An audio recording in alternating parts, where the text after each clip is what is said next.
Have you ever wanted to make a change in your life? It can be big or small, but whatever it is, when we have the initial idea, we're really excited and we can't wait to get started, and we can tell that this is just going to be such a positive thing for us. But then the initial excitement wears off and we ask, is this worth it? Is this possible? The answer is yes, no matter how difficult it is. The question is just, what are you focusing on? Are you focusing only on the end result? Are you getting tripped up along the way because it's not happening as quickly or easily as you thought it would? Today, I want us to talk about why small habits matter, because you don't have to change everything. You just have to start somewhere. The little habits, the small, consistent habits, are what get us the result. And so today, that's what I want us to talk about, no matter what it is you want to change in your life. So let's dive in. Are you too busy to prep healthy meals? Do you feel self-conscious about your body and your clothes not fitting right, but you don't have time to work out? Does your life feel unorganized and messy? Do you wish you had routines and habits that made health simple, even with your busy schedule? I know, I've been there. Hi, I'm Shannon and no one ever really taught me how to eat healthy. I didn't know anything about nutrition, so I found myself eating whatever was easy, which definitely impacted my energy, weight, and focus. That's why I created this podcast, to show you that through healthy habits and time management, you can know you're doing health right. So stop scrolling social, clicking the ads, and buying all the things.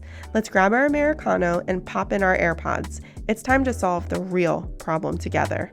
Welcome home. A fresh start awaits. This may not be you, but most people, when it comes to making a change, think that they need to be extremely drastic in their actions. If you've ever read the book Atomic Habits, which I absolutely love, and I highly recommend if you haven't read it, or even if you have, to do it again. I have it on audiobook, I have the physical copy, I try to read it at least once a year. It is so good. And one of the main things that it focuses on is habit stacking. So whatever it is that you want to change in your life, pair it with something that already exists. Because what you're doing is you're in essence creating a flow. One thing triggers another, and the one thing that causes the new habit, whether it is adding or removing something, already exists. So you are pairing them together to create a more natural flow of whatever the change is. So instead of doing something really drastic, for example, if you normally are not active and you want to increase your activity, instead of saying, I'm going to get up every morning at 5 a.m. and I'm going to go for a 5-mile run. Well, if you're starting at ground zero, this is pretty extreme. So maybe instead you start with, I normally get up, I make my coffee, I'm going to go for half a mile walk or 30 minutes.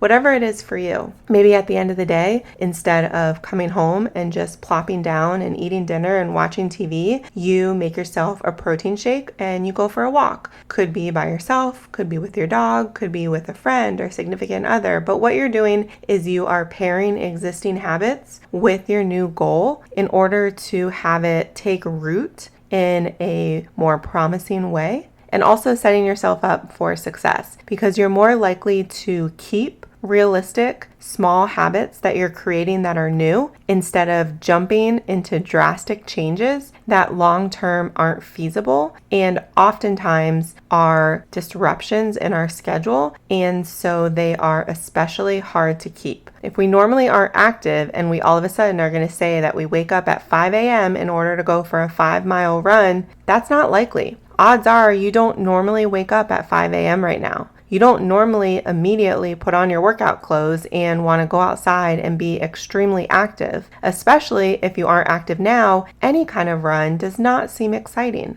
I'm active a lot of days. Running is never exciting to me. If you see me running, you should probably be concerned. So what you want to do is create these small habits. Start small, increase your activity, build momentum, start to have this habit be a part of your everyday life where now you're wanting to be more active. You are craving it, you're looking for it. So now instead of just going for a 20 to 30 minute walk, maybe you want to go for an hour walk. Maybe you want to start getting some ankle weights or wrist weights, and you start amping up what you're doing and you reach your goals a lot faster, and you're creating healthy habits long term because you started with small things that are easily able to be built upon. If you might be a smoker and you've been trying to quit for years, you probably have also tried drastic measures of stopping cold turkey, which is extremely difficult from what I hear, and it is hard to stick to because smoking is a habit that you crave. And so if you completely stop, your mind is very much focused on it. So what you probably will have more success with is, depending how frequent of a smoker you are, is cutting back. So normally if you have a cigarette with some sort of frequency of every 30 minutes or hour or whatever it is, try to figure out what you can replace that with. So if it's every 30 minutes, can you do it every hour instead?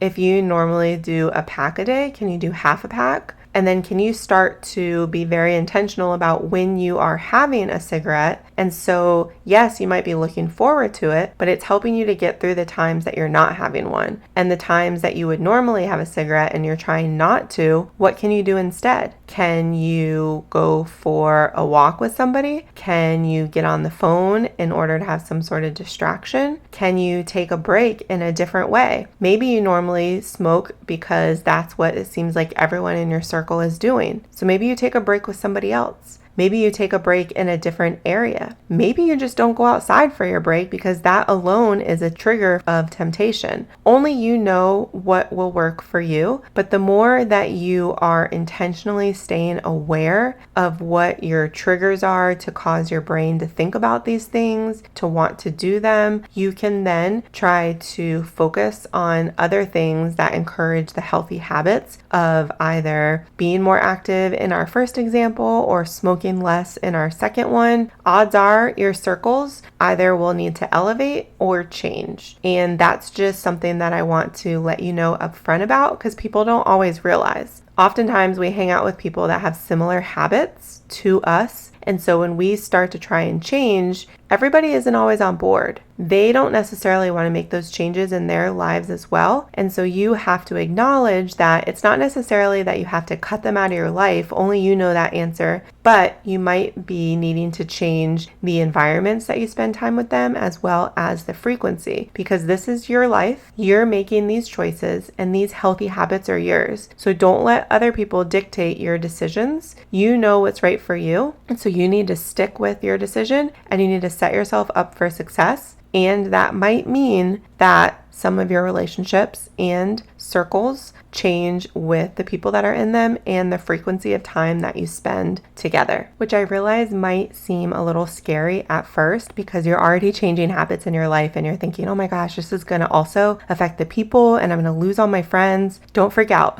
You are making healthy changes. We are starting small. And so don't worry about what might happen down the road because that also becomes an obstacle and can be a pitfall. Only focus on the next thing. What is the small step that you can start doing today that supports the goal that you have, the new habit, whether you're making a new one or removing something from your life? What do you need to start doing now? However that affects the other pieces, we will find out along the way and we will address them on the journey. But I want you to just start small. I want you to figure out what it looks like. And I want you to figure out how you can use habit stacking in order to have this new small habit take root in order to encourage and set yourself up for success. In addition, I want to emphasize the importance of tracking. Tracking builds momentum because it's a tool that is extremely simple to utilize and you can do it in any way. You can get out a piece of paper,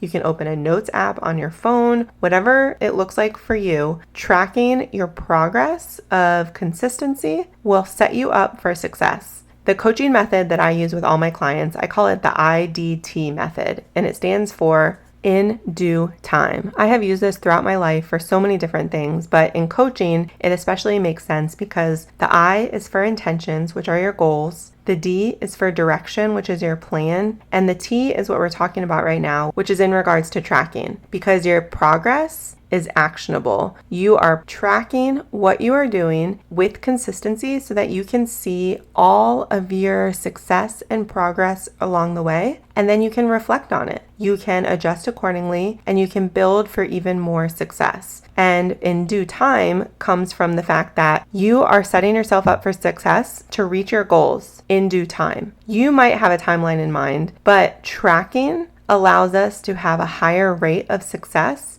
and allow that overall time for our goal to stay within sight because we know that we're taking the necessary steps to get there. So I want to encourage you, no matter what small steps you're putting in place, that you have the big goal in mind, but you're tracking and celebrating along the way, because it's really easy to get lost and feel like, oh, today I messed up. Today I only went for a 10-minute walk. Or I just didn't have it in me and I didn't go for the walk at all. Or I'm trying to only have half a pack of cigarettes and, I had a few extra. Yeah, we might be bummed about that, but you know what? You still did better by staying aware and by showing up. And if you listen to last week's episode, it's the saying of you can miss one day, but don't miss two. Don't beat yourself up because today wasn't perfect. Remember that small, consistent habits get us to the big goal. So by staying aware and tracking, we see how far we've come. We see all our progress. We see what's possible. We're reminded that we're human when we aren't perfect, but we also know how to get back on track. We also know what we're capable of. We also remember that we said this is important to us, and so we refocus and we regroup and we keep tracking and we keep moving forward. And always remember that you're not in this alone. I'm here for you. If you need accountability, if you need help making a plan, if you need to talk through what it is your goals look like, one-on-one coaching is always available to you. You can shoot me an email or a direct message on any platform, and you can also go to my website, shannonmarquita.com, in order to book a consultation that way as well. Because everything that you want is within reach. We oftentimes just get too focused on the end goal that we get lost in the process and we start to think that it's not possible for us, but it is. So set the small habits in place, commit to your consistency, and track along the way. I believe in you. You've got this, and I will talk to you soon. If this podcast helped, challenged, or inspired you in some way, I would love it if you'd do me a huge favor and leave me a review over on Apple Podcasts. It helps me to hear from you and know how this is best serving you. And go ahead and screenshot this and share it in your stories. Tag me at Shannon Marquita. That's ShannonMarqueta. And send it over to a friend in a text who is ready for healthy changes in her life too. Let her know that this episode might serve her as well. I am just so grateful for you and would love to hear from you. Come hang out and let's connect over in my Facebook group, bit.ly.com/afreshstart, or send me a message. I look forward to seeing you back here in a few days.